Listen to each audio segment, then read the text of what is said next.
یو ارمان مې د طالب وجنه ما لکه وروان وزیرستان پرېږده په کاڼو مو له اسمان پرېږده تذکره ونیسه ګریوان پرېږده هر یو ارمان مې د طالب وجنه ما لکه وروان وزیرستان پرېږده سړی پړ دی په خپل وس راشه مطلب مې دا دی چې واپس راشه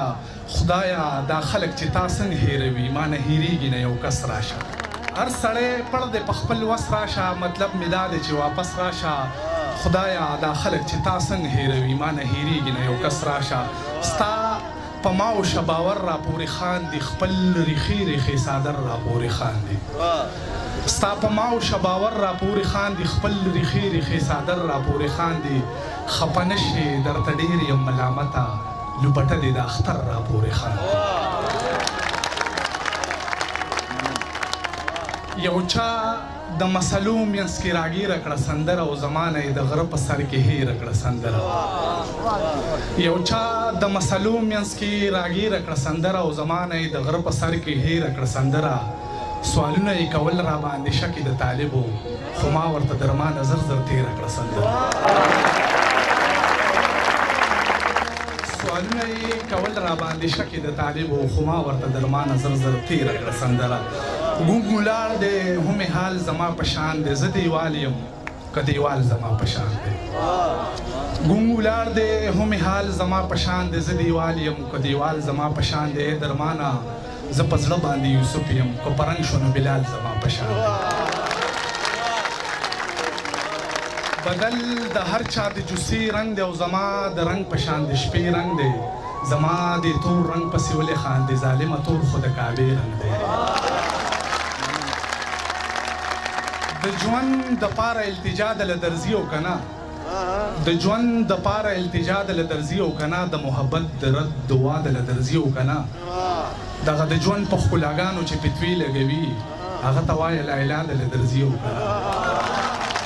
ښه نه کوي چې ما سره د روانه د دغې دنیا د محبت په سر ودانه د دغې ښه نه کوي چې ما سره د روانه د دغې دنیا د محبت په سر ودانه د دغې زړه ښکته پورته مه کوه زما به شي ته ښه خبره مې د خدای سره روانه ده دغې زړه ښکته پورته مه کوه زما به شي ته ښه خبره مې د خدای سره روانه ده دغې د وخت پایله تا سره روانه ده دغې لمحه لمحه په یو دو کې حیرانه ده دغې او کمره هم کتابونه بې ترتیبه دي راځه تڼۍ مې هم پرېوتې لږ ریوانه ده دغې او دا سپین ویښته به نه کړي راله ټیټې حوصلې دا سپین ویښته به نه کړي راله ټیټې حوصلې زما د محبت جذبه لا ځوانه ده دغې او یوازې به ستومانه شي لاس ونیسه زما یوازې د ژوند لاره به لا ګرانه ده دغې او خبره چې نن سپینه شي لاس کېږده په قرآن چې پاتې له درمان نه ده که ستا ده دغې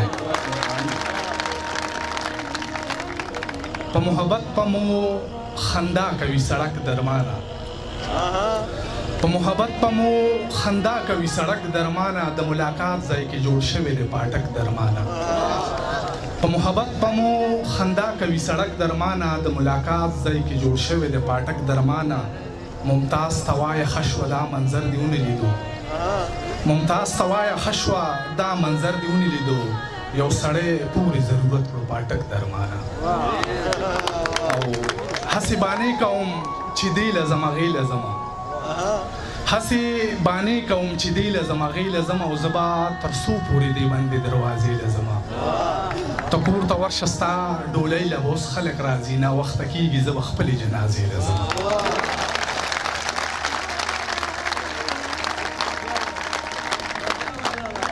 هسې بانې کوم چې دی لزم هغې لزم او زه به تر څو پورې دی باندې دروازې لزم ته کور ته ورشه ستا ډولۍ له به اوس خلک راځي ناوخته کېږي زه به خپلې جنازې لزم سمې ځان خپله سمې بخت خراب کړم ښکلو مخونو خو زه سخت خراب کړم سمې ځان خپله سمې بخت خراب کړم ښکلو مخونو خو زه سخت خراب کړم زه د مرام په هر ګوټ پیر ولاړ یم زه په هر ښکلي بلا وخت خراب کړم او د چا د لاسه په دې ښار کې چې قتلونه کېږي د هغه خلکو په لمن باندې منځونه کېږي د چا د لاسه په دې ښار کې چې قتلونه کېږي د هغه خلکو په لمن باندې منځونه کېږي شکر وباسئ چې لا اوس هم پرې فصلونه کېږي بلا موده وشوه په دې خاوره جنګونه کېږي شکر وباسئ چې لا اوس هم پرې فصلونه کېږي بلا موده وشوه په دې خاوره جنګونه کېږي دا بعضې پکې حق د خپلې خور نه مني خدایه د نومه د شمزار د دی حجونه کېږي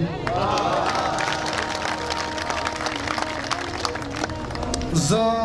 په لټون د مینې هر یو لور ته ودرېدمه خو کور ته راغلمه واپس مې مور ته ودرېدمه زه په لټون د مینې هر یو لور ته ودرېدمه خو کور ته راغلمه واپس مې مور ته ودرېدمه ما به ګرمۍ کې هم مزدور باندې زړه نه سېزلو خو یوه ورځ زه په خپله ور ته ودرېدمه هم شراب دی خوله کې هم ترېنه توبې وباسي داسې څوک نشته چې دا شیخ له میکه دې وباسي هم شراب دی خوله کې هم ترېنه توبې وباسي داسې څوک نشته چې دا شیخ له میکه دې وباسي احرام چې وتړي تصویر به د کعبې وباسي دا بعضې خلک صرف دې لره جامې وباسي که چېرې مړم نو دښمن زما په لاش خبر کړئ زما یاران اکثر په داسې وخت کې خپې وباسي او یو څو شعره دي بس اجازت نه اخلمه چې توبه د مینانو خلکو زړونه توبه د مینانو خلکو زړونه لکه ړنګ د میرانشاه دي دیوالونه توبه د مینانو خلکو زړونه لکه ړنګ د میرانشاه دي دیوالونه د پښتون د روڼ سبا سندرې وایي په مکتب کې سوځېدلي کتابونه د پښتون د روڼ سبا سندرې وایي په مکتب کې سوځېدلي کتابونه دا زما د ارمانونو کتلګاه ده که پراته دي په بابړه کې لاشونه دا زما د ارمانونو کتلګاه ده که پراته دي په بابړه کې لاشونه که نیت دې د ثواب وي نو حاجي صاحب د غریب د کور نه وکړه طوافونه که نیت دې د ثواب وي نو حاجي صاحب د غریب د کور نه وکړه طوافونه او محبت ته هم د شک په نظر ګوري د دې خلکو بیمار شوي دي ذهنونه حق حیران به وي فقیر په دروازه کې زمونږ نشته د زنځیر په دروازه کې حق حیران به وي فقیر په دروازه کې زمونږ نشته د زنځیر په دروازه کې مرګ حیرانه د غریب په کور کې پروت ژوند غلام و د امیر په